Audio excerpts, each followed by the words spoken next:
दोस्तों आज हमारे साथ इस पॉडकास्ट में एक ऐसे शख्स हैं जो न सिर्फ फिजिक्स के कॉम्प्लिकेटेड कॉन्सेप्ट्स को आसानी से समझाने के लिए फेमस हैं, बल्कि अपने मजाकिया अंदाज और अपनी दमदार पर्सनैलिटी के लिए भी बच्चों के बीच में बहुत फेमस है। तो स्वागत करते हैं आप लोगों के चहेते राजवंत सर का। Thank you so much sir, thank you so much. और first of all thank you to the GATE वाला टीम जिन्होंने रीच आउट करा, और उनका ये पर्पस है जो कि जितने भी बच्चे हमसे पढ़ के आज कॉलेज में हैं उनके साथ एक बार दोबारा से इंटरेक्शन हो पाए। और वैसे तो हम लोग अपने सेशंस में जब हम 11वीं 12वीं में उनके साथ कांटेक्ट में थे, उन बच्चों के साथ हमेशा गाइड करते रहे। तो आई थिंक काफ़ी टाइम के बाद उनसे इंटरेक्ट करने का, उनको जानने का, उनको हमें वापस सुनने का मौका मिलेगा। Thank you so much. जी सर। तो सर आपके पढ़ाए हुए स्टूडेंट्स जो हैं, लाखों स्टूडेंट्स आज IITs में NITs में पहुंच चुके हैं। कई ऐसे स्टूडेंट्स हैं जो शायद उस टाइम उतना अच्छा नहीं कर पाए Tier 2 Tier 3 कॉलेजेस में। लेकिन इन सब की लाइफ में अभी भी बहुत सारे चैलेंजेस हैं। तो इन्हीं चैलेंजेस के ऊपर हम लोग बात करने वाले। सबसे पहले मैं जानना चाहूँगा सर आपसे, ये बच्चे JEE के बाद भी कनेक्ट करते होंगे, तो कॉलेज में एंटर करते ही सबसे पहला चैलेंज इनको क्या फेस करने को मिलता है? सर देखा जाए तो जो भी बच्चे अभी कॉलेज में होंगे उनको ये बात पता होगा कि हमारे पास लाइफ में ना सर कुछ ट्रांजिशनिंग ईयर्स होते हैं। जब आप 10th से 11th क्लास में जाते हैं तब आपका सिलेबस का ट्रांजिशन होता है, और 11th 12th में कई जिसका कॉलेज अच्छा हो या ना हो, मुझे जहाँ तक लगता है सेक्रीफाइस सबने किया होता है जी सर। लेकिन कभी कभार कुछ कमियां रह जाती है, सब में रह जाती है। हम भी आज की डेट में किसी एग्जाम की तैयारी करेंगे तो हमसे भी कुछ कमियां रहेंगी। बिल्कुल सर। तो कुछ कमियों की वजह से कुछ बच्चे अच्छे कॉलेज में जाते हैं, कुछ बच्चे शायद अच्छे कॉलेज में नहीं जा पाते। कोई के दिमाग में रिग्रेट रहता है, उसको फिलफिल करने की कोशिश करते हैं। जो नेक्स्ट ट्रांजिशनिंग ईयर होता है that is BTech first year, जो मुझे लगता है सिलेबस फिर से चेंज होता है और आपका जो इन्वायरमेंट है वो भी चेंज हो जाता है। आप शायद टीचर्स के साथ उतना कनेक्टेड नहीं होते, प्रोफेसर्स जो कॉलेज के होते हैं उनसे आप इतना कनेक्टेड नहीं होते जितना आप 11th 12th में टीचर्स के साथ रहते हैं। तो बच्चा दोबारा से एक नई जर्नी स्टार्ट करता है, अपने फ्रेंड सर्कल से इन्फॉर्मेशन लेता है, अपने सीनियर्स से इन्फॉर्मेशन लेता है। तो मुझे जहाँ तक लगता है कि जो नया चैलेंज आता है कि कई बच्चे शायद इस चीज़ को बहुत अच्छे से इनकॉर्पोरेट कर ले जाते हैं कि नया फ्रेंड सर्कल है तो दोस्त बना लेते हैं, हाँ, और प्रोफेसर्स के साथ कनेक्ट बना लेते हैं, सीनियर्स के साथ बना लेते हैं, लेकिन कुछ बच्चे शायद ये नहीं कर पाते जी। तो वहाँ कहीं ना कहीं थोड़ी सी गाइडेंस की कमी रह जाती है, और उसके साथ वो 4 साल काटना कई बार थोड़ा सा दर्दनाक हो जाता है। लेकिन मेरे को लगता है कि कहीं ना कहीं बच्चा इसको अडेप्ट कर लेता है। यही एक छोटा सा पार्ट होता है जो जब आप प्रोफेशनल करियर में एंटर कर रहे हैं, अपने बीटेक में एंटर कर रहे हैं या आपने कोई भी ग्रेजुएशन के कोर्स में एंटर कर रहे हैं, तो प्रोफेशनल स्टेप में गाइडेंस थोड़ी सी कमी रहती है जो मुझे लगता है। लेकिन आई थिंक आजकल बच्चे इतने अवेयर हैं, वो नेट को यूज़ करते हैं, सारी चीज़ें कहीं ना कहीं से प्राप्त कर लेते हैं। हम लोगों के टाइम में इतना नहीं था, तो मेरे को पर्सनली वहाँ पे बहुत स्ट्रगल मिल रहा था कि बीटेक के बाद क्या करना है, या फिर अपनी बैचलर्स जब खत्म होगी तो क्या रिसर्च में जाना है या फिर जॉब करनी है। तो वहाँ थोड़ा सा स्ट्रगल रहता है, बट आई थिंक बच्चा कहीं ना कहीं मोर ओवर सॉर्ट आउट कर लेता है धीरे धीरे करके। सर आपने जैसे बोला कि सबसे बड़ा चैलेंज ये गाइडेंस ही है। यस। तो अगर बच्चा फर्स्ट ईयर में है तो आपको क्या लगता है, मतलब who they should look after two, कि गाइडेंस कहाँ से अच्छा मिले? क्योंकि आजकल ऐसा हो गया है सर, पहले कंटेंट कम होता था, आजकल प्रॉब्लम उल्टी हो गई है, ओवरफ्लो हो गया है कंटेंट का। तो सबसे बेस्ट और ऑथेंटिक सोर्स उनके गाइडेंस का क्या होना चाहिए? मेरे हिसाब से सर देखो, लाइफ ना थोड़ी सी बच्चों को, क्योंकि 11th 12th में बच्चे ने ना, मुझे जहाँ तक लगता है कि बच्चे ने सही में बहुत सेक्रीफाइसेस किए होते हैं जी। बहुत जगह पर उसको गिला शिकवा होती है कि यार मैं ये कर सकता था, मैं ये और कर सकता था, मैंने नहीं करा, मैंने JEE की प्रिपरेशन करी, मेरे को ये मिस आउट हो गया। तो मुझे लगता है फर्स्ट ईयर में ना जा करके बच्चे को थोड़ा सा चिल करना चाहिए। ठीक है, आप अपने कॉलेज के फेस्ट एंजॉय करो, इतने सारे टेक फेस्ट होते हैं, कल्चरल फेस्ट होते हैं, आप डिबेटिंग करो, आप अपने जो वहाँ पर सोसाइटीज़ होती हैं, क्लब्स होते हैं, जो आपको करना है करो, क्लब्स ज्वाइन करो, सीखो कुछ नया।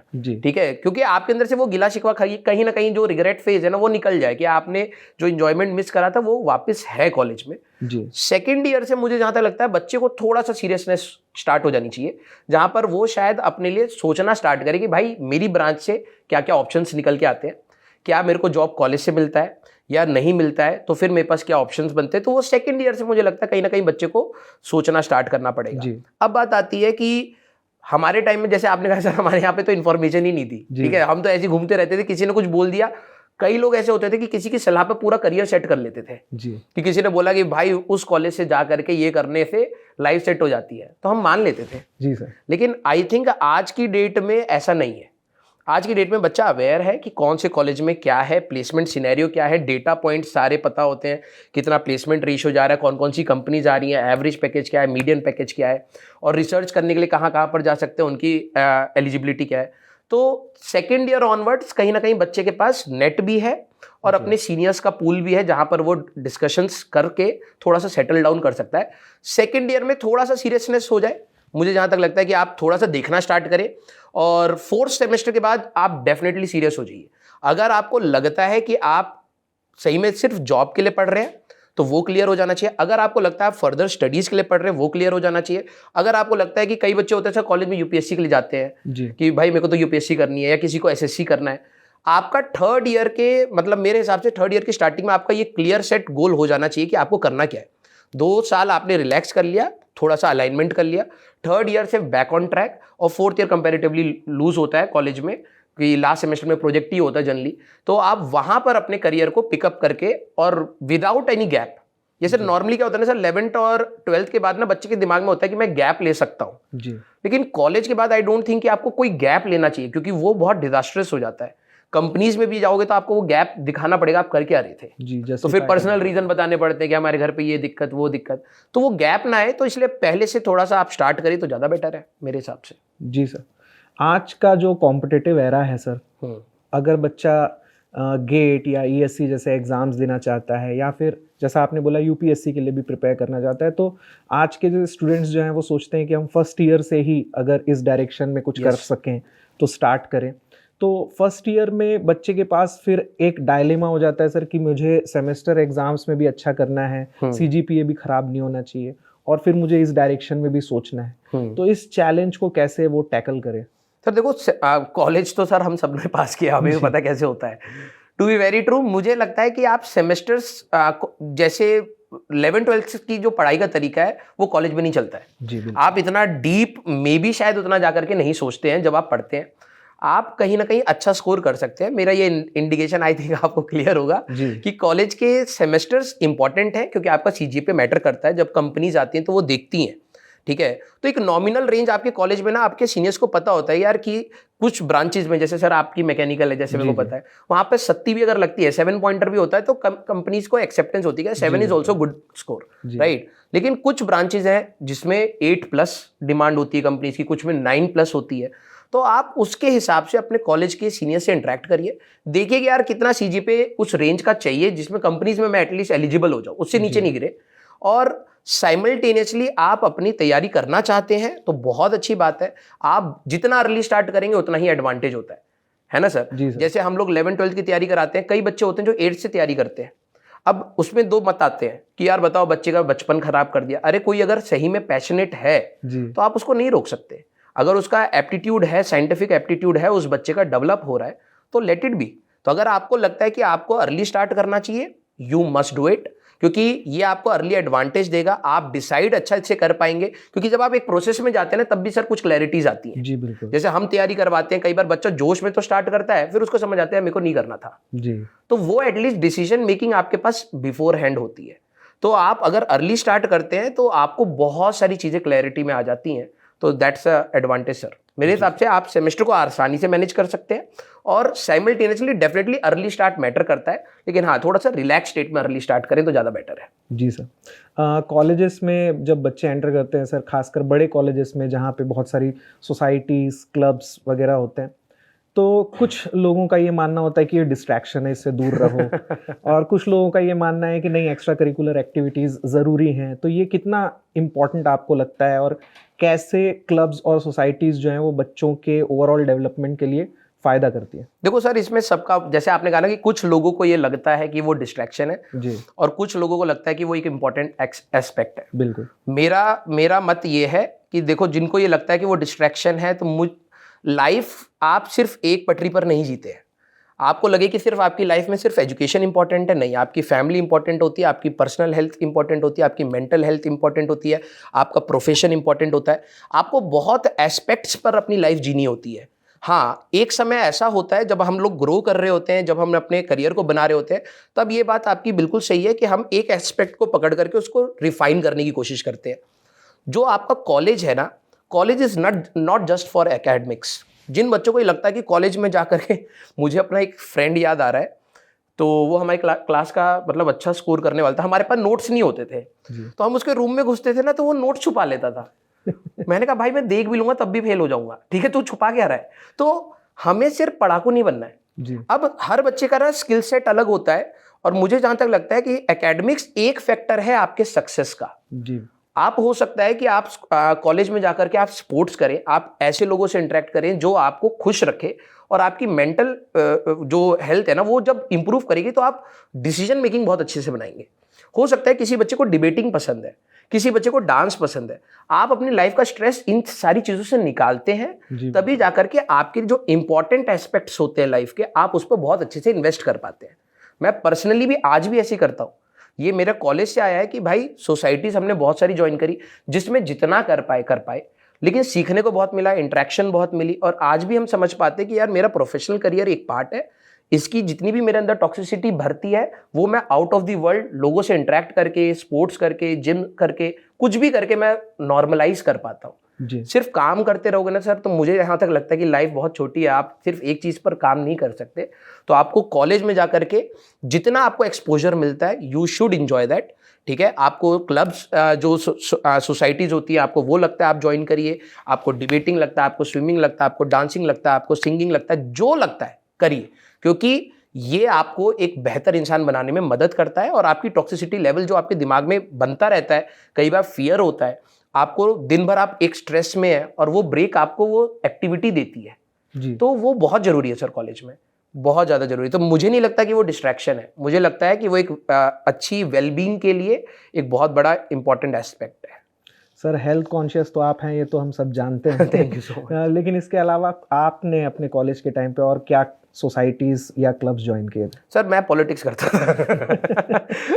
एक्चुअली में क्या होता है ना सर, देखो टाइम बहुत होता है कॉलेज में। मैंने एक तो जिम वाला तो ऑब्वियस है मैंने ज्वाइन करा था, और मेरे दोस्त ऐसे थे कि हम लोगों ने स्टार्टिंग से ही जिमिंग का थोड़ा सा इंटरेस्ट था, तो हम लोगों ने वो करा। प्लस कॉलेज में थोड़ी बहुत पॉलिटिक्स में हम लोग इन्वॉल्व होते, तो टाइम अच्छा सा निकल जाता था। उससे ये होता था कि भाई कि देखो सर, अब आप पॉलिटिक्स में हो तब भी आप डिबेट कर रहे हो, ठीक है, और एक दूसरे से मजाक कर रहे हैं, कभी नाच रहे हैं, कभी इंजॉय कर रहे हैं, कभी पार्टी हो रही है। तो वो वाला पार्ट मेरे को लगता है कि मेरा वो एंगेजमेंट पार्ट था। तो मैं ऐसा बहुत ज़्यादा क्लब्स में ज्वाइन नहीं था। स्टार्टिंग में मैंने जिम वाला किया था, फिर उसके बाद मतलब जिम वाला तो कंटिन्यूड था, फिर उसके बाद थोड़ी सी डिबेटिंग करी, और फिर पॉलिटिक्स के साथ कॉलेज में थर्ड ईयर और फाइनल ईयर तो पूरी पॉलिटिक्स ही करी है। यही था सर। तो सर ये सारी चीज़ों का क्या प्लेसमेंट के टाइम पे कुछ एडवांटेज मिलता है? बहुत सर। देखो मैं आपको बता रहा हूँ, हमारे कॉलेज में कुछ ऐसी ब्रांचेस थी, जैसे one of the branch was petroleum, ठीक है। अब वो एक ऐसी ब्रांच है जिसकी जो कंपनीज हैं बहुत बड़ी बड़ी कंपनीज हैं, ब्रिटिश गैस आती है, श्लम आती है, शेल आती है, बड़ी बड़ी कंपनीज आती हैं। और ऑब्वियस सी बात है वो एक ऐसी नीश मार्केट है जिसमें किसी बंदे का पर्सनल लिंक नहीं होता।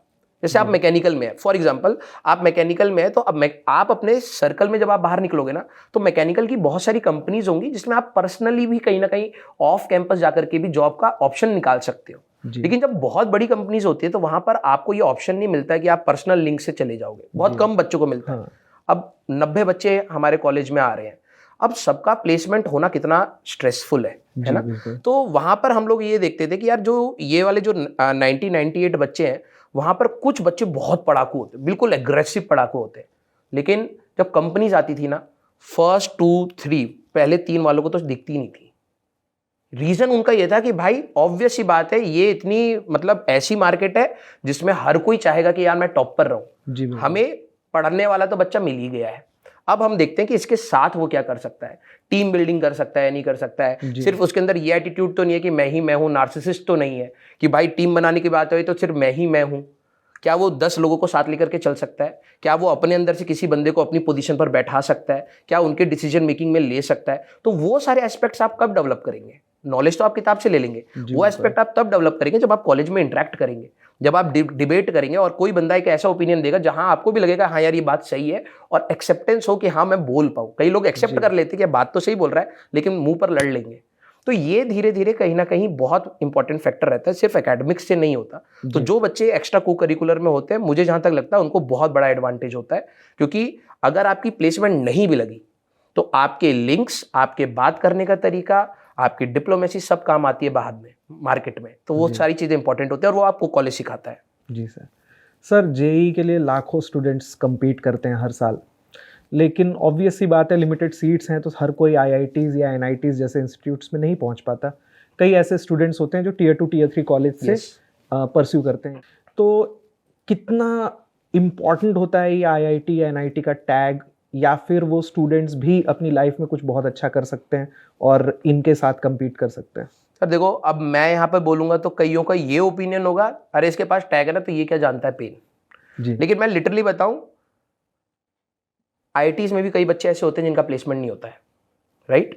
जी। तो क्या सिर्फ टैग आपको वो चीज दिला रहा है, ये क्लियर करना होता है।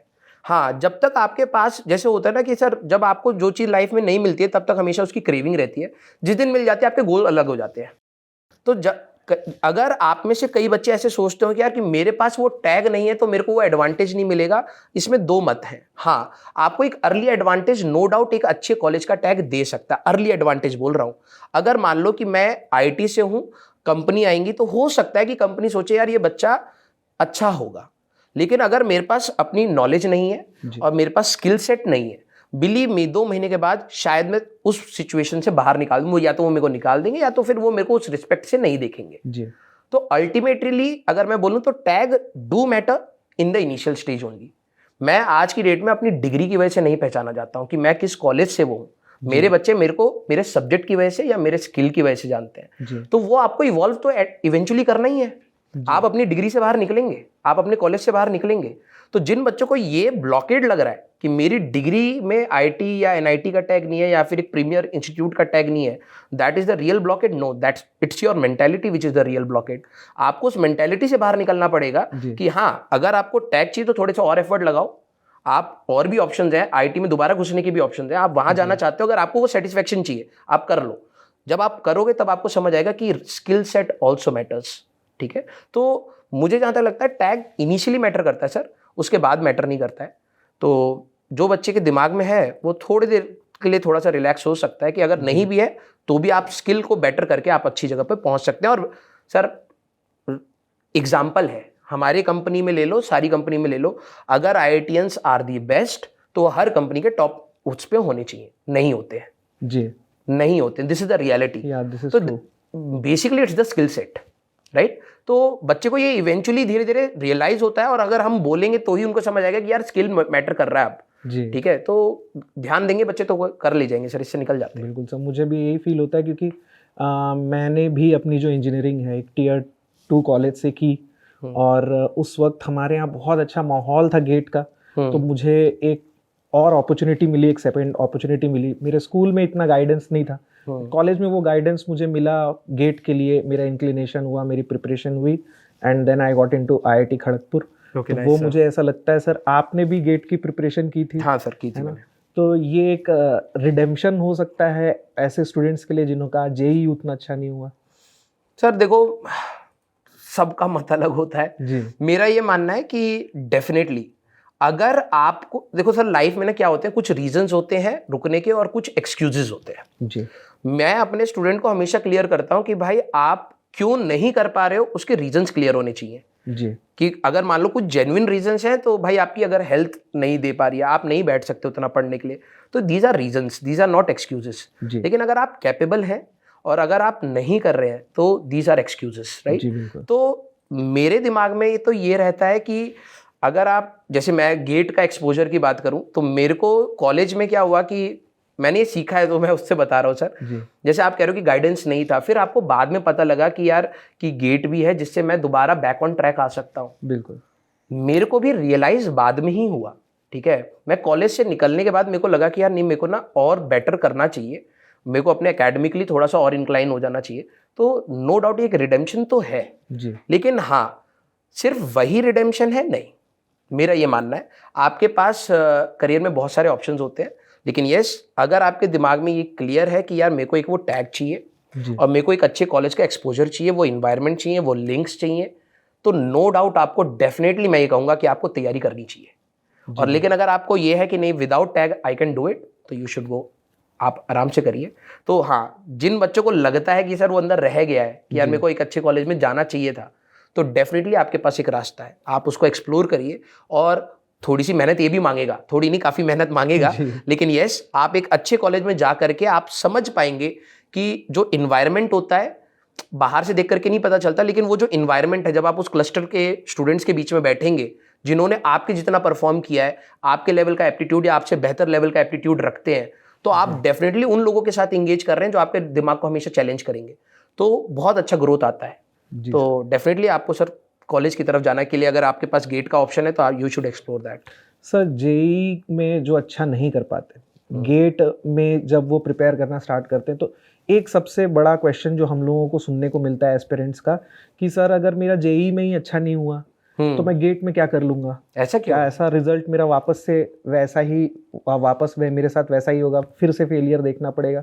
तो इसके बारे में आपका क्या कहना है? फेलियर देखने में डरना क्या है? बच्चों को तो ये हमें भाई देखो, आप लाइफ में बहुत सारी चीजें ट्राई करोगे, इट्स नॉट जस्ट एकेडमिकली।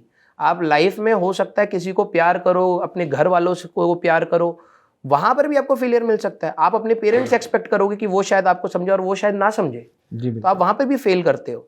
आप लाइफ में बहुत जगह फेल करते हो, तो फेलियर से डरने वाली तो मुझे तो पर्सनली कोई बात नहीं लगती है। मेरे को लगता है वहां से एक लर्निंग आती है। हाँ, अगर आपके दिमाग में ये है कि जेई की जब मैंने तैयारी करी थी तब नहीं हो पाया, मैंने कहा कि रीजंस एंड एक्सक्यूजेस क्लियर होने चाहिए। अगर आपके वो रीजंस थे जिसकी वजह से आप तैयारी नहीं कर पाए, आपकी फाइनेंशियल हेल्थ की कुछ कंडीशन थी या आपके हेल्थ की ही कुछ कंडीशन थी जिसकी वजह से आप तैयारी नहीं कर पाए, तो आप उसके ऊपर थोड़ा सा इंप्रूव करके आप दोबारा बैठिए पढ़ने। आपको वापस ट्रैक पर आना है तो करिए, लेकिन हाँ अगर आपके दिमाग में था कि यार मैंने एक्सक्यूजेस बनाए थे इसकी वजह से तैयारी नहीं हुई है, तो आप वो भी क्लियर करके आप दोबारा ट्रैक पर आ सकते हैं। और स्कोर करना टफ नहीं होता सर जी। जिन बच्चों का सिलेक्शन हो जाता है ना, आप अगर उनसे पूछोगे वो कहेंगे यार रास्ता आसान था, हम फालतू में पैनिक कर रहे थे जी। करने के बाद पता लगता है। बस बात है कि जब रास्ते में होते तब कोई डायरेक्शन नहीं दिख रही होती है। तो मैं बस आपको यही बोलूंगा कि आपको अपने बैक ट्रैक जाकर के ये नहीं देखना कि यार मेरी लाइफ में मैंने ये एग्जाम में नहीं कर पाया था तो ये भी नहीं होगा, ये कोई लॉजिक नहीं है। अगर आप में विल है और अगर आपको है कि मेरे को वहां पर जाना है तो आप रास्ता ढूंढ लेते हैं, तो आप अपना रास्ता ढूंढिए और उस पर चलने की क्षमता बनाइए। क्योंकि रियलिटी एक बात मैं बोल रहा हूं कि आप अपने करियर को बहुत जगह पे पिवट करते हैं। बीटेक के आखिरी तक आते आते अगर आपका ये क्लियर है कि मुझे एक्चुअली में क्या करना है, तो आपके पास आप वापस नहीं आ सकते। मतलब ऐसा नहीं है कि आप दोबारा से सोचोगे यार मैं दोबारा 11वीं करूं 12वीं करूं। आप गलतियों को पाइलअप मत होने दीजिए। अगर आपको लगता है कि कुछ कमियां रह गई हैं आप उसको इंप्रूव करिए, और डेफिनेटली अगर आपको लगता है कि आप गेट के थ्रू जा सकते हैं तो मेरे हिसाब से 100% अपना देना चाहिए। और कई बच्चे सर अच्छा ही स्कोर करते हैं। एक और एडवांटेज है, अब आपको अगर ये लग रहा है कि बहुत सारे बच्चे होते हैं सर जी जो जेई में बैठे थे, अब वो तो डिस्ट्रीब्यूट हो गए ब्रांचेस में। कुछ सीएस में हो गए, कुछ इलेक्ट्रिकल में हो गए, कुछ मैकेनिकल में हो गए, बट गए। तो अब आपका कंपैरेटिवली कंपटीशन आपको अपनी ब्रांच वालों के साथ करना है जी। तो ये एक रिलैक्सेशन पॉइंट है कि आपके पास वैसा एग्रेसिव कंपटीशन नहीं है, लेकिन हाँ कंपटीशन तो है क्योंकि वो पढ़ रहा होगा, तो वो आपको करना पड़ेगा सर जी। सर हमें भी ये सब देखने को मिलता है जब भी गेट का रिजल्ट आता है कि टॉप 10 में ऐसा नहीं है कि सारे आईआईटी एनआईटी के स्टूडेंट्स ही हैं। ऑब्वियसली बहुत सारे प्राइवेट इंजीनियरिंग कॉलेजेस के स्टूडेंट्स होते हैं जो भी टॉप 10 में आ जाते हैं। सर वो एटीट्यूड होता है जी। जिस बच्चे का एटीट्यूड क्लियर है ना और जिसका विल क्लियर है तो वो किसी भी एग्जाम को कर सकता है। एक्चुअली में इट्स द एटीट्यूड प्रॉब्लम। बच्चे एक्सक्यूजेस प्रॉब्लम में चले जाते हैं। एटीट्यूड अगर आपका क्लियर है तो मुझे लगता है कि कोई भी एग्जाम टफ नहीं होता, आप तैयारी कर सकते हैं उस चीज़ की, और जनरली हर बार ऐसा ही होता है सर जी। सर बात आई है इंजीनियरिंग की, तो एक चीज़ मैं जानना चाहता था, हमारा जो इंजीनियरिंग का एजुकेशन सिस्टम है अभी, सिर्फ इंजीनियरिंग के पॉइंट ऑफ व्यू से अगर आप देखें तो बहुत सालों से इसमें कोई ड्रास्टिक चेंज नहीं है। और कहीं ना कहीं ये भी एक वजह है कई सारे स्टूडेंट्स के फेलियर की, कई सारे स्टूडेंट्स जिनको लैक ऑफ अपॉर्चुनिटी की वजह से सामना करना पड़ता है परेशानियों का। तो आपको क्या लगता है इसमें किन चेंजेस की नीड है? और स्टूडेंट से आपकी बात होती होगी तो आपको समझ में आता होगा कि वो क्या परेशानियां फेस कर रहे हैं इन प्रॉब्लम्स की वजह से। सर देखो हमारे टाइम पर तो रियलिटी में बताऊं, सही में आपने बहुत सही वैलिड पॉइंट बोला है कि अब इसमें गवर्नमेंट को तो क्रिटिसाइज नहीं करूंगा क्योंकि हो सकते हैं बहुत सारे उनके भी कंस्ट्रेंट हो, अचानक से सिस्टम चेंज नहीं हो सकता है। कुछ चेंजेस हुए हैं लेकिन कुछ के सिलेबस अभी भी वही है। इवन मेरे फादर ने भी वही चीज पढ़ी थी जो मैंने पढ़ी है जी। मतलब 20-22 साल का डिफरेंस में भी हमारे में बहुत ड्रास्टिक चेंज नहीं आया है। और अभी भी हम लोग वो IC 814 कुछ करके एक IC पढ़ाते थे इलेक्ट्रॉनिक्स में हमें, तो मैं ये सोचता था कि यार कि वो कहाँ खत्म हो गई? अब कितना हाई लेवल हो चुका है मार्केट, वो गैप बहुत बड़ा हो गया है जी। तो एजुकेशन सिस्टम में हमारे कॉलेज में मुझे लगता है अब आप थ्योरी वाइज तो नहीं सिखा सकते, क्योंकि इतनी रिसर्च हो चुकी है, इतना एडवांसमेंट हो चुका है कि आप बच्चे को थ्योरी वाइज लेकर के जाओ उस थॉट प्रोसेस पर, तो वो पॉसिबल नहीं है। हाँ, मुझे लगता है कि अब हमारी थ्योरी को थोड़ा सा कम करना चाहिए और प्रैक्टिकल अप्रोच ज़्यादा डालनी चाहिए, इंडस्ट्रियल एक्सपोजर ज़्यादा होना चाहिए कि भाई आज की डेट में मार्केट काम क्या कर रहा है। अब आप अगर मान लो आज इंडिया को चाइना से बीट करना है तो हम थ्योरेटिकली जा करके नहीं कर सकते, वो बहुत ज़्यादा टेक्नोलॉजिकली एडवांस हो चुके हैं, हमें सीधे देखना पड़ेगा वो कर क्या रहे हैं, इंडस्ट्रीज में उनका क्या चल रहा है, क्या प्रोडक्ट बन रहा है, कैसे बन रहा है, क्या रॉ मटेरियल्स है, क्या इंफ्रास्ट्रक्चर है, कैसे मैन पावर है, ये हमें सीधे ही समझना पड़ेगा और उसको रेप्लिकेट करना पड़ेगा। तो मुझे लगता है एजुकेशन सिस्टम हमारा बहुत डिले हो चुका है, तो है ये वाला इशू है। तो कुछ बच्चे शायद, जैसे आप क्या पूछ रहे थे कि वो बच्चों को प्रॉब्लम होती है उस एजुकेशन सिस्टम से। हाँ सर, जैसे कई बच्चे कंप्लेन करते हैं कि इतने सारे एग्जाम, सेमेस्टर एग्जाम्स, उनके बीच में उनके क्लास टेस्ट होते हैं, फिर इतने वाइवा और ये सब करते करते में ही उनका पूरा का पूरा टाइम निकल जाता है। अगर वो गेट, यूपीएससी या यूपीएससी किसी एग्जाम के लिए प्रिपेयर भी करना चाहे, उनको टाइम नहीं मिलता है। तो क्या ये सब इतना जरूरी है? इसको कम किया जा सकता है? डेफिनेटली कम उनको एक्सपोजर बिल्कुल मिलता नहीं है। कई लोग ऐसे होते हैं जो ऑटोमोबाइल इंजीनियरिंग कर लिए, लेकिन उन्होंने अपने 4 साल की इंजीनियरिंग में कार खोल के भी नहीं देखी। हाँ, तो ये हमारा एजुकेशन सिस्टम का फ्लॉ है। रियलिटी में बता रहा हूँ, आज की डेट में अगर आप अच्छे कॉलेज में भी चले जाओगे ना सर, 90 बच्चों का बैच होगा ना अगर मैकेनिकल में, डेफिनेटली 50 बच्चे ऐसे होंगे जिसको कोई हिंट नहीं होगी कि क्या हो रहा है। जी, रियलिटी बता रहा हूँ। भले आप उससे थ्योरी पूछोगे तो फार्मूला जुगाड़ देगा, कुछ डेरिवेशन कर देगा, क्योंकि हमारे एजुकेशन सिस्टम ने कहीं ना कहीं कलम चलानी सिखा दी है जी। लेकिन उस कलम से जो इम्पैक्ट एक्सपेरिमेंटल है वो कहीं ना कहीं हम लोग नहीं सीख पाए हैं। ये मेरे को भी पर्सनली फील होता था। तो मैं तो बस यही बोलूंगा कि सर एजुकेशन सिस्टम में चेंज होना चाहिए, और जो बच्चों को लगता है कि हम लोग उस एजुकेशन सिस्टम में इतना फंस चुके हैं कि हम लोग कुछ नया नहीं कर पा रहे हैं, मेरे को ऐसा पर्सनली लगता है कि अगर आप टाइम निकालना चाहो तो हो सकता है कॉलेज में। अब कई देखो सर, कुछ प्रोफेसर्स नो डाउट अटेंडेंस के लिए बहुत स्ट्रिक्ट होते हैं, कई जगह पे प्रैक्टिकल्स बहुत ज़्यादा स्ट्रिक्ट होते हैं, और कुछ जगह पे तो कॉलेज के बाद बच्चे ट्यूशन, अपनी जॉब भी कुछ करने की कोशिश कर रहे होते हैं फाइनेंशियली, तो करना मुश्किल होता है। लेकिन मुझे लगता है कि निकालने वाला निकाल सकता है सर, मैनेज करने वाला कर सकता है। मतलब ऐसा कोई बहुत ज़्यादा वो नहीं होता है। आपके कॉलेज में सैटरडे संडेज कंपैरेटिवली फ्री होते हैं, तो उस समय कोई क्लासेस नहीं चल रही, तो आप वहाँ पर कुछ ना कुछ अगर अपना वीकेंड कुछ करना चाहो, वीकेंड आप पढ़ना चाहो, वो कर सकते हो। बल्कि हमारे टाइम में तो सर बच्चे जा करके जॉब करते थे, सैटरडे संडे पढ़ाते थे कोचिंग में, वीकेंड बैचेस। तो निकालने वाले सर टाइम निकालते हैं, अब वही बच्चों को करना पड़ेगा सर। देखो वही एक्सक्यूजेस एंड रीजंस, ठीक है। हाँ, एजुकेशन सिस्टम में फ्लॉ है, मैं उसको कहता हूँ, लेकिन ठीक है, हम उसको यहाँ पे बैठ करके चेंज नहीं कर सकते, हम उसके साथ अडेप्ट कर सकते हैं कुछ बेटर के लिए, है ना। तो आप अपना समय टाइम टेबल बनाइए, आप देखिए कि आपके लिए क्या इंपॉर्टेंट है। आपका सीजीपीए थोड़ा कम हो जाए, लेकिन अगर आपके कॉम्पिटिटिव एग्जाम में मार्क्स 10-12 बढ़ रहे हैं, वो ज़्यादा इंपॉर्टेंट है। तो आप सीजीपीए के लिए भी इतना ज़्यादा लोड मत लीजिए, इसलिए रेंज देख लीजिए और अपने कॉम्पिटिटिव एग्जाम के ऊपर थोड़ा सा फोकस थोड़ा बढ़ाइए, मैं तो यही कहूँगा। सर अभी आर्टिफिशियल इंटेलिजेंस बहुत ट्रेंडिंग है। यस। तो एक एस्पिरेंट के लिए क्या यूज है इसका? कुछ आप यूज केस देखते हैं? हमारे जेईई के लिए प्रिपेयर कर रहा है या गेट? हमारे बच्चे तो चैट जीपीटी यूज करते हैं। नहीं, मैं आज से आई थिंक 5 या 6 साल पहले मेरे कई स्टूडेंट्स थे जिनका डीटीयू में हो रहा था, और कुछ बच्चे थे जो वो पूछ रहे थे कि सर क्या एआई लेना चाहिए। उस समय मैंने कहा था कि भाई ये फ्यूचर होने वाला है, डेफिनेटली लो। तो हम लोगों को तो सर इतना टाइम हो गया कॉलेज से निकले हुए, हम तो बस बाहर से ही सुनते हैं, और जो अपनी कंपनी में जो एआई का रिलेटेड काम हो पाता है एकेडमिक फ्रंट पर, मैं वही समझ पाता हूँ थोड़ा बहुत कि हाँ हम कैसे काम को आसान कर पा रहे हैं एआई के थ्रू। पीडब्ल्यू में बहुत काम हो रहा है, जैसे हम क्लास लेते हैं तो उसके नोट्स निकालना, शॉर्ट नोट्स निकालना, टेस्ट बनाना, डीपीपी बनाना, डाउट, तो यहाँ से समझ आता है कि it's a wide range product. तो मुझे जहाँ तक लगता है कि हर ब्रांच में, भले ही वो मैकेनिकल हो, इलेक्ट्रिकल हो, सिविल हो, हर ब्रांच में एआई है आज की डेट में। तो बच्चे को इनकॉर्पोरेट करना चाहिए न्यू टेक्नोलॉजीज के साथ, क्योंकि अगर आप अच्छी कंपनीज में काम करेंगे तो वो प्रेजेंट सिनेरियोज पर काम कर रहे होंगे, ना कि हमारे एजुकेशन सिस्टम की जगह 20 साल 25 साल पुराना। तो आपको अडेप्ट करना चाहिए। जैसे सर ने बोला कि स्किल सेट में क्या हम इसको जोड़ सकते हैं, डेफिनेटली कुछ कॉलेजेस में ये ऑफर्ड होता है एआई के कोर्सेज, माइनर या मेजर्स के फॉर्म में। अगर नहीं है तो भी बहुत सारे ऑप्शंस आज की डेट में अवेलेबल हैं जहां पर आप सीख सकते हैं। तो डेफिनेटली देखना चाहिए सर एआई को। सर जेईई के बाद बच्चे जब कॉलेज में एडमिशन ले रहे होते हैं तो पहला डिसीजन जो उनको लेना होता है किस ब्रांच को, किस स्ट्रीम को चूज करें। यस। एक कुछ सालों से भेड़ चाल बोल सकते हो आप इसको, स्टार्ट हो गई है कि नहीं? हाँ, we all are in rat race sir. हाँ, तो आप कैसे देखते हो इसको कि मतलब सारे के सारे एक ही डायरेक्शन में भाग रहे हैं, क्या ये सही है?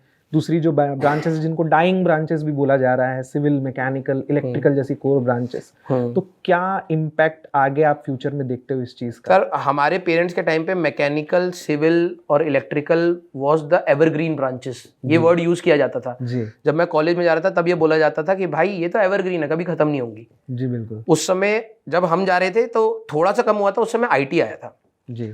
फिर जब हम लोग थोड़ा सा और आगे गए तो सीएस आ गया, अब एआई आ रहा है। ठीक है, तो मुझे लगता है कि इवॉल्व तो होगा। तो ये जो हमारी ब्रांचेस है, अब बच्चे का क्या होता है ना सर, इंटरेस्ट भी मैटर करता है। जी।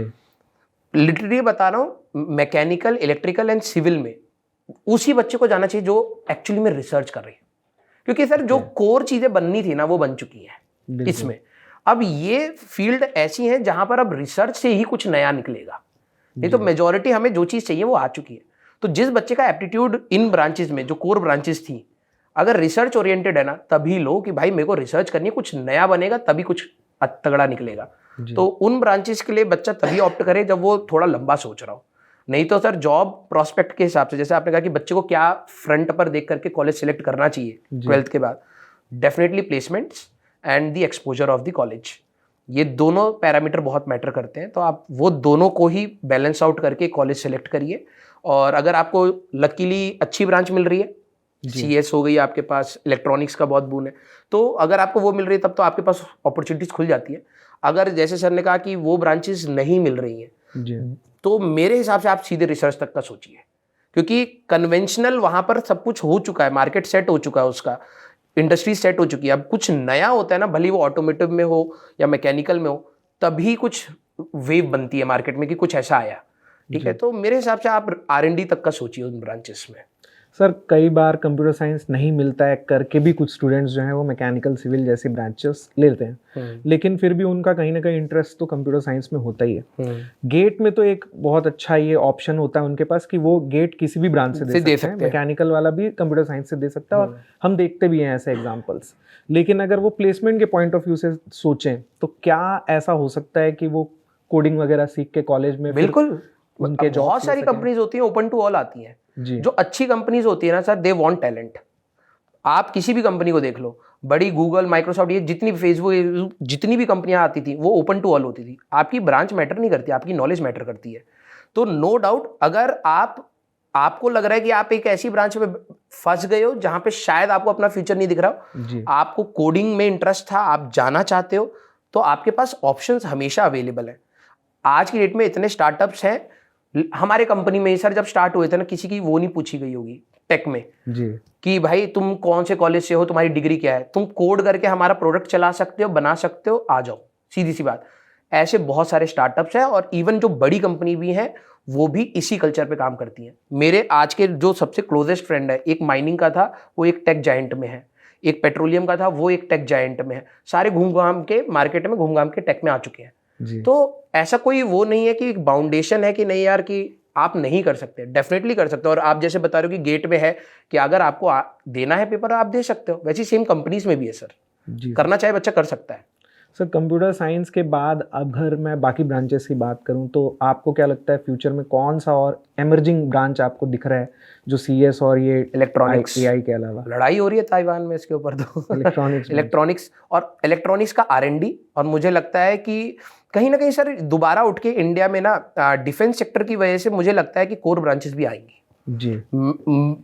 मेटलर्जिकल जो ब्रांच होती है जी, जिसको मटेरियल साइंस भी कई बार बोलते हैं, मुझे लगता है आने वाले टाइम में इसमें इंडिया में तो खासकर बहुत ज्यादा डिमांड है जी। बीट इन डिफेंस की हमें चाहिए कि भाई कि रेडार से बचने वाले मटेरियल चाहिए, हमें एम्यूनिशन के लिए मटेरियल्स चाहिए, या फिर बुलेट प्रूफ जैकेट चाहिए। मुझे ऐसा लगता है कि मटेरियल साइंस एक ऐसी ब्रांच है जो हमेशा अंडर कवर रही है, अंडर रेटेड रही है, लेकिन आने वाले टाइम में इसकी अगर जैसे इस बार में मैंने पढ़ रहा था कि R&D पर भी इस बार DRDO को ज़्यादा एलोकेशन किया है जी। तो मुझे लगता है कि मटेरियल साइंस दोबारा उठेगी और कोर ब्रांचेस को भी पिक होगा once our defence sector goes up. तो बच्चे तैयार रहेंगे तो अपॉर्चुनिटीज आएंगी सर। डिफेंस में कितने सारे स्टार्टअप्स आ रहे हैं सर। हाँ। अब जो बच्चे मैकेनिकल, इलेक्ट्रिकल और सिविल में सोचते थे हमारे पास ऑप्शन वही कोर वाली ही कंपनीज के रह गए, ऐसा नहीं है आज की डेट में। आज की डेट में आपके पास बहुत अच्छे अच्छे ऑप्शंस आ रहे हैं, आप अपनी नॉलेज रखोगे तो आप डेफिनेटली डिफेंस सेक्टर में भी घुस सकते हो सर। जी सर। तो सर प्लेसमेंट वाइज अगर देखा जाए आज की डेट में तो क्या स्किल सेट मांग रही हैं कंपनियां? फाइनल ईयर के बच्चे भी आपसे इंटरेक्ट करते होंगे, वो बताते होंगे आपको कि अभी क्या सिनेरियो है आईआईटीज में, एनआईटीज में प्लेसमेंट के टाइम पे क्या स्किल सेट ज़रूरी है उनके लिए सीखना? सर देखो, नॉलेज तो देखो हर जगह चाहिए, आपको अपने सब्जेक्ट की नॉलेज चाहिए जी। मैंने कोई भी ऐसा स्टूडेंट नहीं देखा जिसने आकर के बोला हो कि यार कि सर जब मेरी कोडिंग की कंपनी आई 3 राउंड हुए 4 राउंड हुए, उन्होंने मेरे से कोड ना पूछ करके डिबेट कराया। जी। तो first priority is the round clearing, right? तो आपको अपने सब्जेक्ट की तो नॉलेज होनी चाहिए। आप किसी भी ब्रांच के हो, आपको अपनी सब्जेक्ट की नॉलेज रखनी पड़ेगी। मतलब आपको इतना आना चाहिए कि आप इंडस्ट्रियल स्टैंडर्ड्स के हिसाब से आप मीट कर रहे हो और उस प्रकार के सवाल आप डील करके सॉल्व कर पा रहे हो। प्रॉब्लम सॉल्विंग आपकी क्लियर होनी चाहिए, एक तो। और दूसरी बात क्या होती है कि जब आप कंपनीज में जाते हो तो आपके मल्टीपल राउंड्स होते हैं। उनमें से एक राउंड होता है आपका ये नॉलेज वाला राउंड, फिर दूसरा होता है डिबेट और वो सारी चीज़ें जो एचआर वाले राउंड्स होते हैं। वो आई थिंक आपको कॉलेज इतना अपस्किल कर देता है कि आप उसको मैनेज कर सकते हैं। तो मेन तो सर आपका सब्जेक्ट चाहिए ही चाहिए। आपको अपनी नॉलेज, आप कॉम्पिटिटिव एग्जाम की, जो बच्चा कॉम्पिटिटिव एग्जाम की तैयारी करता है ना सर, वो डेफिनेटली अपने नॉलेज की जो पावर होती है ना उसको और एब्जॉर्ब करता है। अगर आप नहीं कर रहे, आप सिर्फ कॉलेज के लिए पढ़ रहे हो ना, आप डेप्थ में नहीं जाते। तो मुझे ऐसा लगता है कि आप एग्जाम दो या ना दो, आप तैयारी कॉम्पिटिटिव लेवल की ही करो, जिससे आपकी अंडरस्टैंडिंग थोड़ी डीप हो जाती है। और कंपनीज को एक्चुअली में वही चाहिए। सर एज अ स्टूडेंट आप कैसे थे? मतलब आपका कितना रुझान था पढ़ाई में या फिर आप स्पोर्ट्स में और एक्टिविटीज में ज़्यादा इन्वॉल्व थे? सर मैं एकेडमिकली मैं कभी भी खराब नहीं था।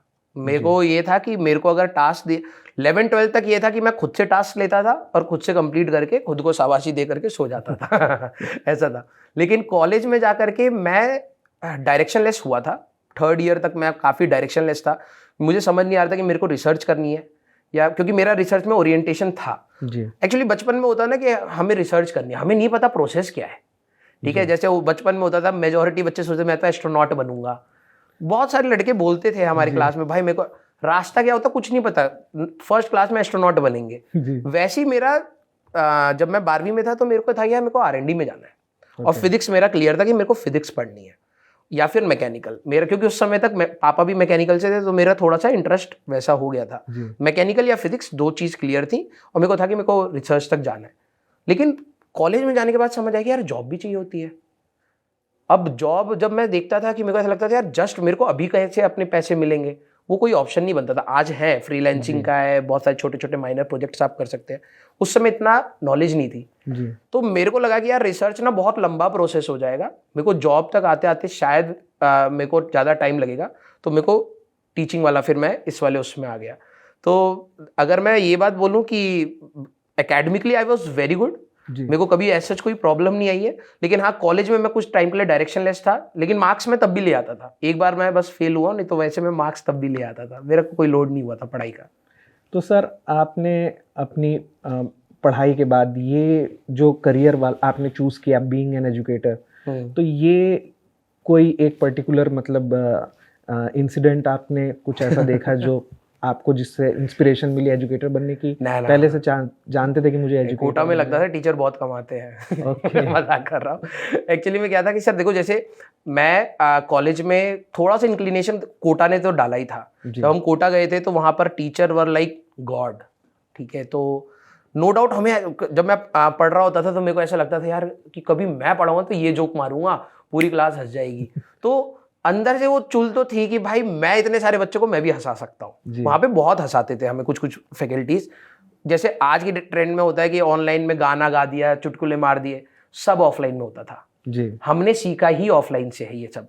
भले वो शेरो शायरी हो जाए, ऑल्दो मेरे को नहीं आती है, लेकिन टीचर ऑफलाइन में शेरो शायरी भी करते थे, डांस भी करते थे, गाना भी गाते थे। आज बोलते कि भाई ऑनलाइन वाले कर रहे हैं। तो उस समय देख करके वो टाइप से था कि यार कि मैं एक अच्छा टीचर बन जाऊंगा, सब्जेक्ट भी आता है। मैंने कॉलेज के बाद टीचिंग करी, लेकिन फिर मेरे को लगा कि यार कि रिसर्च वाला जो मैं आपको कह रहा था ना, वो कीड़ा, वो दोबारा पीछे से दौड़ रहा था कि यार पैसे आ रहे तो मैं रिसर्च कर लेता हूँ ना, इतना तो सेव कर लिया मैंने, कुछ टाइम लगेगा तब तक मैं अपने आप को सर्वाइव कर लूंगा, घर से पैसे लेने की जरूरत नहीं पड़ेगी। मैं दोबारा सारे एग्जाम्स दिए, सारे क्लियर करे। फिर मैंने मेट्रोलॉजिकल डिपार्टमेंट IMD में जॉब ज्वाइन करी, 1.5-2 साल वहाँ काम किया। फिर मेरे को समझ आया कि नहीं भाई मेरे को वापस टीचिंग चाहिए, क्योंकि वो किक आती है। तो ऐसा कोई मेरे को ये नहीं था कि ये कोई टर्निंग पॉइंट हो, ये इवेंचुअली मेरे अंदर से ग्रो करा कि यार कि ठीक है यार, टीचिंग वाज गुड। तो धीरे धीरे करके मैं आया हूँ सर। ऐसा कुछ वो नहीं है कि भाई मेरे को बहुत ज़्यादा था कि टीचिंग से लगाव है, नहीं, धीरे धीरे मैंने ग्रो किया है। और यस, पीडब्ल्यू में आने के बाद मेरा इंटरेस्ट धीरे धीरे बढ़ा भी है। बच्चों ने बहुत सपोर्ट किया, बच्चों ने बहुत इवॉल्व करवाया, तो सीखने को भी बहुत कुछ मिला। तो टीचिंग इवेंचुअली एक ग्रोइंग फेज में है मेरे लिए अभी। जी सर। यस तो सर हमारे टाइम पे तो सब सोचते थे कि सरकारी नौकरी बेस्ट है, यस, क्योंकि सेफ्टी है, स्टेबिलिटी है। बिल्कुल। लेकिन अब जेन जी और ये जेन अल्फा जो स्टूडेंट्स आ रहे हैं, हाँ इनकी क्या थिंकिंग है, मतलब इनके लिए क्या प्रायोरिटी है? सर देखो, दो टाइप के स्टूडेंट जेनजीज में भी होंगे। एक टायर 2 टायर 3 वाले होंगे जिनके लिए शायद अभी भी गवर्नमेंट जॉब मैटर करती होगी। जी। रियलिटी बोलूँ तो जब मैं गवर्नमेंट जॉब छोड़ रहा था ना, तो भाई घर में पंचायती हो गई थी, सारे लोग बैठे हुए, अरे तू गवर्नमेंट जॉब रिजाइन कर रहा है। तो वो उस कल्चर से टायर 2 टायर 3 सिटीज से, गांव से निकल के जब हमारे पेरेंट्स आए, तो भले ही उन्होंने खुद अपनी लाइफ में कुछ भी किया, लेकिन एक वो सॉफ्ट कॉर्नर गवर्नमेंट जॉब के लिए रहता है जी। और वो गलत भी नहीं है। रियलिटी बोलूं कि गवर्नमेंट आपको कुछ टाइप की सिक्योरिटीज देती है, जी बिल्कुल। राइट, गवर्नमेंट जॉब में मिलती है उस टाइप की सिक्योरिटीज। तो वो सॉफ्ट कॉर्नर तो सर अभी भी जेनजीज एंड जेन अल्फा, जेन जो भी है, XYZ जो भी है, जो भी जनरेशन है, इनमें भी कुछ ऐसी सेगमेंट जरूर रहेगा, वो ऑल्दो कम होगा, जो गवर्नमेंट जॉब की तरफ थोड़ा सा प्रायोरिटी रखे। लेकिन हाँ, जो बाकी जनरेशन होगी, मुझे लगता है वो न्यू ट्रेंड को फॉलो करेगी, वो खुद का कुछ बनाना चाहेगी, वो हमारे टाइप के वर्किंग कल्चर में भी अडेप्ट नहीं कर पाएगी, मुझे जहाँ तक लगता है। वो सुबह 9 बजे से 5 बजे तक वाला काम नहीं कर सकते, हमारे बच्चे नहीं पढ़ पाते उतना। वो फ्री कर दोगे आप उनको कि भाई कोई पंचिंग नहीं है, कोई पंच आउट नहीं है, आपको बस काम दिया जा रहा है, आप कर दो, देखना डेफिनेटली वो जनरेशन कर देगी। तो उनका थोड़ा सा एटीट्यूड अलग हो, लेकिन यस, उसमें भी कुछ हो गए जो गवर्नमेंट जॉब को डेफिनेटली एक इंक्लिनेशन की तरफ देखेंगे। सर आपके स्टूडेंट्स जब इंजीनियरिंग कर लेते हैं, अच्छी प्लेसमेंट लग जाती है, उसके बाद आपको कम्युनिकेट करते हैं? नहीं, अब तो एंजॉय करते हैं। मजाक कर रहा हूँ। नहीं, बच्चे डेफिनेटली सर थैंक यू बोलते हैं, लेकिन मुझे यहाँ तक लगता है कि एज अ टीचर हमारा कंट्रीब्यूशन बहुत कम होता है, सारा बच्चे का खेल होता है। हम बच्चे को बस मोटिवेट रखते हैं तो वो कर ले जाता है। बचपन में जब हमें साइकिल सिखाई जाती थी तो पहले 2 पहिए पे साइड में लगाते थे, फिर 1 पहिया हटा देते, तो मेंटेलिटी क्लियर रहती थी, अभी भी पापा हैं पीछे संभाल लेंगे, एक साइड बेंड करके चलानी है, फिर धीरे धीरे वो पहिया हटाते थे। तो टीचर का काम हमारा यही है। बच्चे जब जॉब लेते हैं तो नो डाउट अच्छा लगता है कि यार आज हम भी एक अच्छी जगह पर बैठे हैं और हमारे साथ जो पढ़े हुए बच्चे हैं वो भी कुछ अच्छा कर रहे हैं, तो डेफिनेटली अच्छा लगता है। लेकिन हाँ, बहुत कम बच्चे शायद याद रख पाते होंगे उतने ड्यूरेशन पे, लेकिन डेफिनेटली मैसेजेस आते हैं। जी सर। तो कोई एक ऐसा आपको स्टूडेंट ध्यान में आता है जिसकी लाइफ ने या जिसके स्ट्रगल ने आपको बहुत ज़्यादा प्रभावित किया हो? तो देखो, हम पीडब्ल्यू में आने के बाद तो ऐसे बहुत सारे बच्चे हैं जी, लिटरली बता रहा हूँ। पहले मैं जब टीचिंग के फेज में था तो शायद इतना कनेक्शन भी नहीं था, क्योंकि उस समय मोबाइल का उतना ज़्यादा वो नहीं था, इंटरनेट भी हम लोग जब पढ़ा रहे थे उस समय इतना था नहीं। लेकिन अब पीडब्ल्यू में आने के बाद तो बहुत ऐसे बच्चे हैं जो शायद हमें ऐसा लगता है कि शायद अपुनिश भगवान टाइप का, थोड़े कई बार ऐसा लगता है भाई अगर हम नहीं होते ये बच्चा बहुत दिक्कत में होता जी। तो ऐसे बहुत सारे, मैं नाम नहीं ले पाऊंगा, लेकिन बहुत सारे बच्चे हैं, क्योंकि आज उनके खुद के यूट्यूब चैनल भी हैं, वो चला रहे हैं, वो अच्छा अर्न कर रहे हैं, तो बहुत अच्छा लगता है। तो और वो बहुत ऐसे हम्बल बैकग्राउंड से निकले हैं, मतलब उनके अलग सर के साथ इंटरव्यूज भी हुए हैं, तो ऐसा लगता है कि यार कि हमारे सिस्टम ने, चाहे ठीक है बाहर से लोग चाहे कितना भी बोल लें, लेकिन हमें जो करना था ना और हमें जो मिला है ना उस चीज़ से वो बहुत सेटिस्फाइंग है। तो डेफिनेटली बहुत सारे बच्चे सर ऐसे। तो आज की डेट में तो सर ये बहुत ही अनकन्वेंशनल अर्निंग सोर्सेज भी हैं। यस। तो ये मतलब आपको दिख रहा है स्टूडेंट्स में कि हाँ, कन्वेंशनल करियर ना चूज करके अनकन्वेंशनल करियर चूज बच्चे अपने आप। सर देखो, ये चीज़ तो सभी ने फील करी है कॉलेज में जाकर के कि हम अपने पेरेंट्स से अभी भी पैसा मांगते हैं। ये हमारी सोसाइटी कहीं ना कहीं एक बर्डन डाल देती है कि अब आप 22-23 साल के हो गए, आप खुद का तो कुछ सोचो जी। बिल्कुल। तो ये बच्चों के अंदर है, और अब ये बहुत ज़्यादा बच्चों के अंदर, पहले पता नहीं होता था, अब बच्चे फील करते हैं इस चीज़ को यार कि मैं अभी भी घर से 5,000 रुपये या 6,000 रुपये रेंट के लिए या फिर खाने पीने के लिए लेता हूँ, खुद से कुछ कर लूँ। बहुत सारे बच्चे हैं जो हमें रीच आउट करते हैं कि सर हमें मेंटरशिप प्रोग्राम में रख लो, करते हैं, मतलब सोच रहे हैं तो कर रहे हैं ना। अब हाँ, हमारे पास भी लिमिटेड सीट्स होती है मेंटरशिप प्रोग्राम्स की। कुछ बच्चे कहते हैं सर हमें एडिटिंग आती है, तो कुछ अगर जॉब हो तो देख लो, तो रीच आउट कर रहे हैं, मतलब दे आर अवेयर। और कई बच्चे फ्रीलांसिंग करते हैं, कॉलेज के प्रोजेक्ट्स करते हैं, क्रिएटिव होते हैं, तो डेफिनेटली बच्चों के अंदर ये अवेयरनेस भी है और बच्चे अपने आप को कहीं ना कहीं फाइनेंशियली वो अब स्टेबलाइज भी कर पा रहे हैं और ये अच्छी बात है सर। आप अपने कॉलेज में जाकर के अपना बर्डन खुद उठा रहे हो तो that's like you are being responsible. ये कोई गलत बात नहीं है, आप छोटा ही काम कर रहे हो, आप 3,000 रुपये महीना कमा पा रहे हो, but at least you are thinking कि आप रेस्पॉन्सिबल बने अपने लिए, तो एक अच्छी चीज़ है और बच्चे करते भी हैं सर। जी सर, तो ये जो कॉलेज में जो बच्चे पढ़ रहे होते हैं और उनको अगर इंटर्नशिप या ऐसा पेड इंटर्नशिप अगर उनको चाहिए तो उनके पास क्या ऑप्शंस होते हैं सर? सर देखो, आप किस मार्केट में हो पहले ये क्लियर कर लें, ठीक है। और मैं तो जैसे हम लोग अपनी इंटर्नशिप ढूंढते थे, हम तो गूगल पे ही ढूंढते थे कि सीधे लिख देते थे इंटर्नशिप फॉर बीटेक स्टूडेंट्स, तो कुछ कुछ मिल जाते थे। नहीं तो आजकल तो इतने सारे फोरम्स हैं, रेडिट है, कंपनीज के आपको वेबसाइट्स पता है, आप उनके करियर सेक्शन में जाकर के ढूंढ सकते हो कि भाई इंटर्नशिप्स निकली हुई हैं, क्या वैकेंसीज निकली हुई हैं। लिंक्डइन पर आप प्रोफाइल बना लो, लिंक्डइन पर लोग इतनी जॉब ढूंढ लेते हैं, है ना, कनेक्शंस बनाते हैं, फॉलो करते हैं, तो वो लोग पोस्ट करते हैं कि भाई हमारे पास इंटर्नशिप्स निकली एंड ऑल। तो ये तरीका हो गया। आप लिंक्डइन से कर सकते हो, आप गूगल से कर सकते हो, आप कंपनी की वेबसाइट्स पर जाकर के कर सकते हो, आप अपने एलुमनाई नेटवर्क को यूज़ कर सकते हो, आपके जो सीनियर्स हैं उनके थ्रू जा सकते हो। तो ऑप्शंस तो सर बहुत सारे हैं, ढूंढने वाले पर होता है, ढूंढ लेते वाले ढूंढ लेते हैं। जी सर। तो सर हमारे स्टूडेंट्स के कुछ क्वेश्चंस हैं और इसको हम रैपिड फायर की तरह खेलेंगे। रैपिड फायर बोले तो? रैपिड फायर मतलब सर सवाल सुनते ही जो चीज पहले आपके दिमाग में आपको आंसर करना है and no diplomatic answers. Diplomatic ही मिलेंगे, मेरे कॉलेज में यही सीखा है। तो स्टार्ट करते हैं सर। और जो सवाल के मैंने बहुत घटिया जवाब देंगे वो काट देना। बिल्कुल सर, बिल्कुल। पहला सवाल sir, most overrated advice given to students. Overrated advice तो बच्चों को ये दिया जाता है कि यही एग्जाम से आपकी लाइफ बनने वाली है। मुझे तो यही लगता है कि सबसे ज्यादा यही मिलता है कि ये बस क्लियर कर लो, 10वीं क्लियर कर लोगे तो सिलेक्शन लाइफ सेट है, फिर 12वीं, फिर कॉलेज, ऐसा कुछ नहीं है। लाइफ आपकी सेट ही है, एंजॉय योर लाइफ और धीरे धीरे बनाओ उसको। जी सर। अगर आपको मौका मिले दुनिया में किसी भी जगह पर जाने के लिए, हॉलीडे के लिए फ्री, तो कौन सी आप डेस्टिनेशन चूज करेंगे? पीडब्ल्यू देगा? बिल्कुल सर। तो मैं तो अराउंड दी वर्ल्ड जाऊंगा, मैं सिर्फ एक चीज क्यों सेलेक्ट करूंगा? मैं पूरी दुनिया घूमूंगा। क्योंकि मेरे को लगता है कि दुनिया घूम करके काफी कुछ सीखने को मिलेगा। लोगों के कल्चर्स बहुत अलग अलग होते हैं, लोगों का जीने का तरीका बहुत अलग होता है, सोचने का तरीका अलग होता है। तो डेफिनेटली अगर पीडब्ल्यू सुन रहा हो और समझ रहा हो कि बहुत मेहनत से टीचर ने काम किए हैं, वर्ल्ड ट्रिप पर भेजना चाहे तो भेज सकता है। मैं कोई एक चीज नहीं सिलेक्ट करूंगा, पूरी दुनिया। सैलरी या job satisfaction, which is more important? Both. क्योंकि सैलरी, मेरे को ऐसा लगता है, आप बोलने की बात है, एक बार एक बच्चे का मेरे को कमेंट याद आ रहा है, उसने कहा कि सर हमारे यहाँ पे पैसे नहीं है लेकिन हम फिर भी खुश हैं। आप रह सकते हैं खुश बिना पैसे के, बिल्कुल रह सकते हैं, लेकिन जब प्रॉब्लम्स आती है ना तब आपको पैसा चाहिए होता है। तो मुझे लगता है कि सैलरी एक पर्टिकुलर रेंज की जिसमें आपको स्ट्रेस ना हो और आपकी वैल्यू या वर्थ जो आपको लगता है कि आप उतना वैल्यू ऐड कर पा रहे हैं कंपनी में, अगर आपको मिल रही है तो आपको वहां तक होनी चाहिए, उसके ऊपर का लालच नहीं होना चाहिए। और no doubt work satisfaction also matters. आप जो काम कर रहे हैं अगर आप उसमें खुश नहीं है तो वो पैसा आपके मेंटल हेल्थ में कहीं ना कहीं जाएगा या फिर आप बीमार पड़ जाओगे, कहीं ना कहीं चला जाएगा। दोनों का बैलेंस बहुत इंपॉर्टेंट है सर। जी सर। आपका फर्स्ट एक्सपेंसिव बाय क्या था?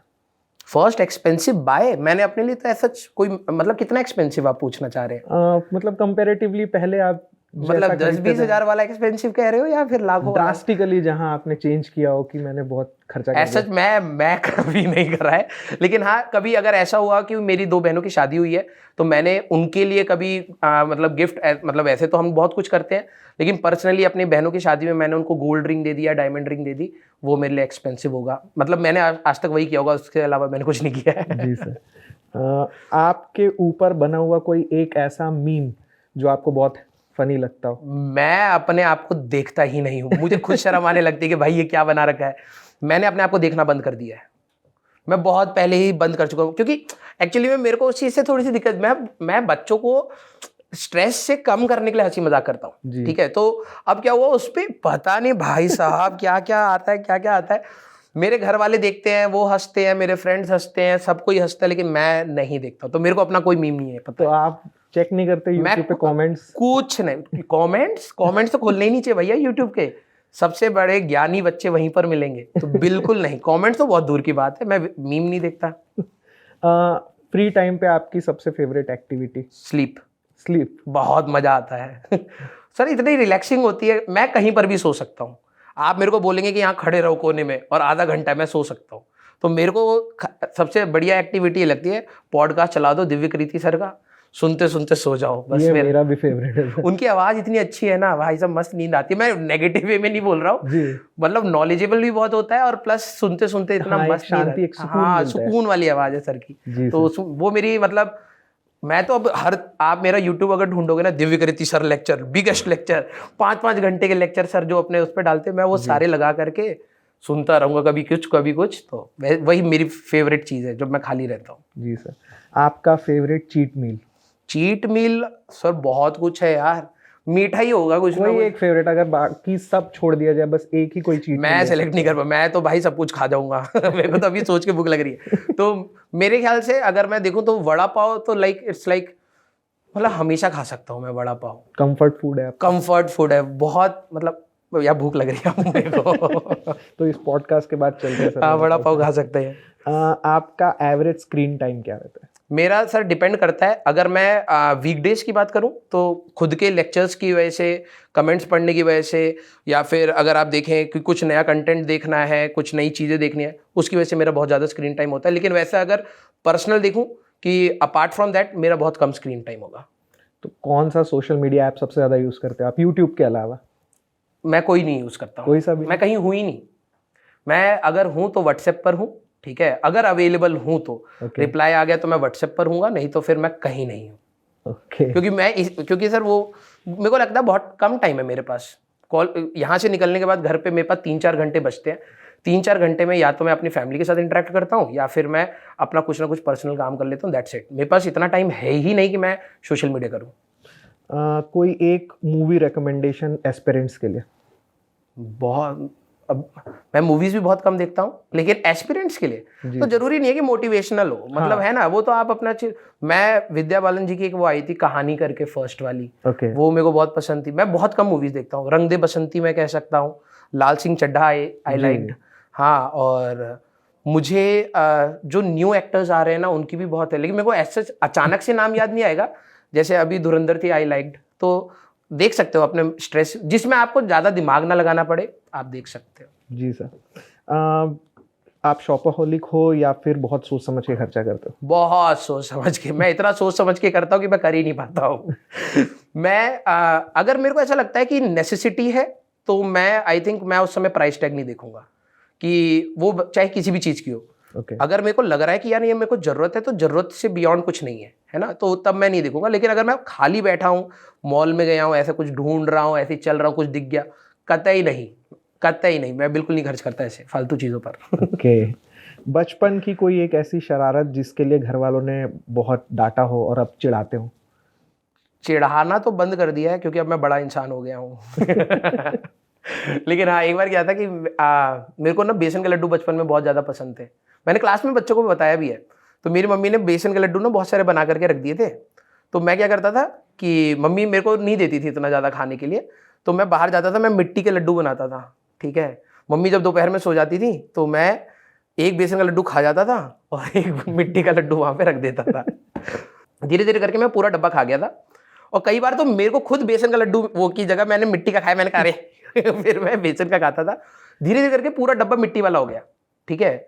अब मैं हो गया, मेरा काम खत्म, मैं बेसन के खा चुका हूँ, ठीक है। अब किसी दिन पापा के दोस्त आए और बोला मीना कुछ मीठा भी खिला दो, ठीक है। तो पानी के साथ मम्मी ने वही लड्डू थाली में रखे 4-5 और दे दिए। फिर भाई साहब उन्होंने खाया। अब जो गेस्ट आए हैं वो इतने अच्छे गेस्ट थे कि उन्होंने ये नहीं बोला कि क्या खिला दिया है, उन्होंने कहा कि हाँ अच्छा है। फिर पापा ने जब चखा तो पापा कह रहे यार कितना घटिया लड्डू खिलाया। फिर मम्मी ने कहा कि ये तो बेसन का लड्डू है ही नहीं। फिर इवेंचुअली जब वो पूरे उसमें से पता लगा कि मैं कल्प्रिट था, तो मेरे को बहुत मारा गया। ये था।